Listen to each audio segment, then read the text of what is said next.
Ladies and gentlemen, football fans across the nation, can you feel it? That electric buzz in the air as we hit the stretch run of the 2025 NFL season?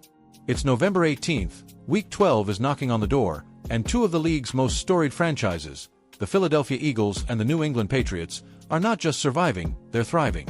The Birds are soaring at 8-2 atop the NFC East, while the Pats, with their gritty 9-2 mark, have clinched the AFC East for the first time since the Tom Brady glory days.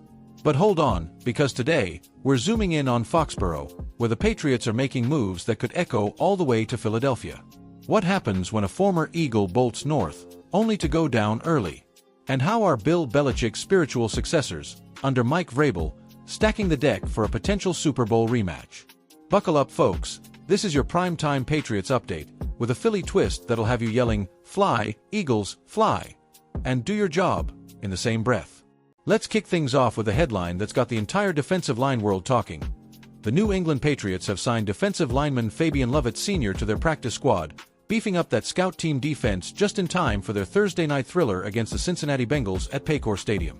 Lovett, a towering 6'3", 316-pound beast out of Florida State, isn't your average depth piece. He's got that raw, untapped potential that screams future star if he can harness it. Remember, this guy's a May 2024 rookie free agent signee with the Kansas City Chiefs, where he spent last season grinding on their practice squad before getting the boot in late August. Now he's back with the Pats after a brief stint on their scout team earlier this year. Signed August 28th, released September 30th, and now, like a boomerang, he's returned. Why now? Because New England's front office knows depth wins championships, especially when you're staring down a gauntlet of playoff hopefuls. But wait, there's more to this puzzle, and it ties right back to our beloved Eagles. The Pats aren't stopping at Lovett. They've also inked linebacker Otis Reese to the practice squad, a 6'2", 230-pound veteran who's bounced around like a pinball, from the Tennessee Titans, where he logged 20 games over 2 seasons with 26 tackles, an interception, and some special teams fire, to a quick cup of coffee on Buffalo's squad this year before getting waived in early October. Reese, 27 and out of Ole Miss, brings that SEC grit you can't coach. And then there's the curveball.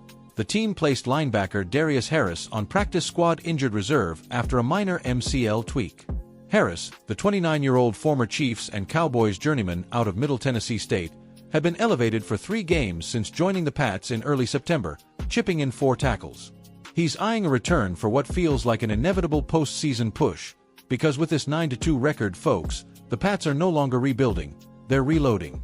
Now, let's zero in on the elephant, or should I say, the eagle, in the room, Milton Williams. If you're a Philly fan, hearing that name still stings a bit, doesn't it? The 25-year-old defensive tackle, who terrorized NFC East lines for 4 seasons with the Eagles, signed a blockbuster 4-year, $104 million deal with New England back in March. He was the crown jewel of their free agency haul, sliding right into the starting role and anchoring a defense that surrendered just 18.7 points per game, the 5th best in the league. But oof, what a gut punch. Williams went down with a high ankle sprain on the very first drive of that epic Week 11 comeback win over the Jets. A 27-24 nail-biter where Drake May orchestrated a fourth-quarter magic show. But now? Williams is sidelined for at least 4 games per IR rules. That's a massive hit to a D-line that's been the backbone of this resurgence. Vrabel called it a tough break, but we're built for adversity. And you know what? He's right. These signings, Lovett, Reese, they're not just bandages, they're strategic chess moves to keep the pressure cranked up. Diving deeper into the analysis, let's talk tactics. Lovett's got that explosive first step, honed at Florida State where he racked up 74 tackles, 12 TFLs, and 5 sacks over 4 seasons after transferring from Mississippi State. Picture this. In 2023, his senior year, he was a force.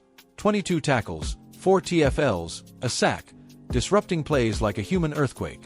His lower body power against the run? Elite. But the Pats coaches see room to grow in pass rush consistency. Imagine pairing that quick twitch with Matthew Juden's veteran savvy. Reese, meanwhile, is your Swiss Army knife, versatile enough for edge work or coverage, with that one pick against the Titans in 23 that had fans in Nashville buzzing. And Harris? His special team snaps could be gold if he bounces back quick.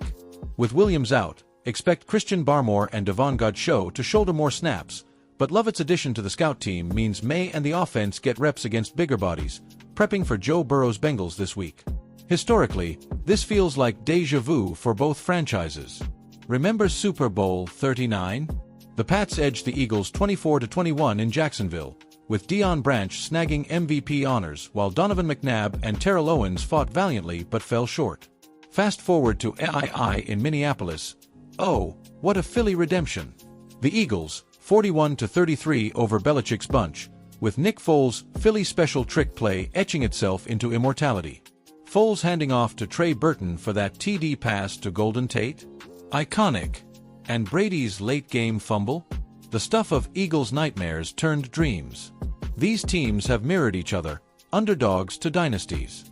The Patriots' 6 Super Bowls under Brady, powered by legends like Vince Wilfork clogging lanes and Rodney Harrison picking off dreams, mirror the Eagles' resilient D with Reggie White's Minister of Defense sacks and Brian Dawkins' maniacal energy.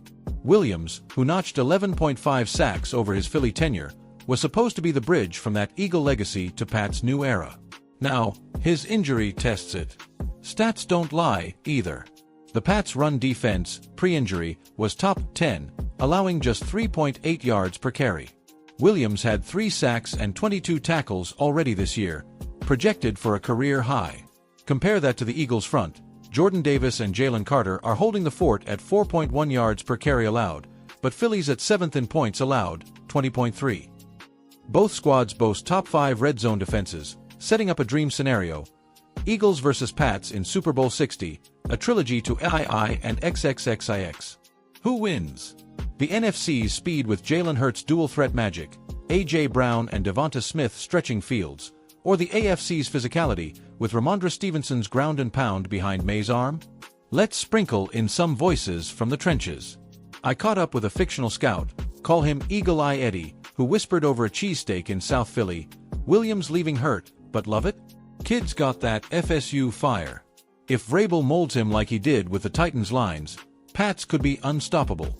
Philly fans, we're rooting for chaos. Let the birds feast on a weakened New England secondary come playoffs. And from Foxborough, imagine head coach Mike Vrabel, post-signing presser, Fabian's a young bull with old soul strength. Otis brings that Titan toughness we need. Milton. He's our warrior. This squad's rallying around him. Up, Patriots Nation, Eagles faithful. Don't blink.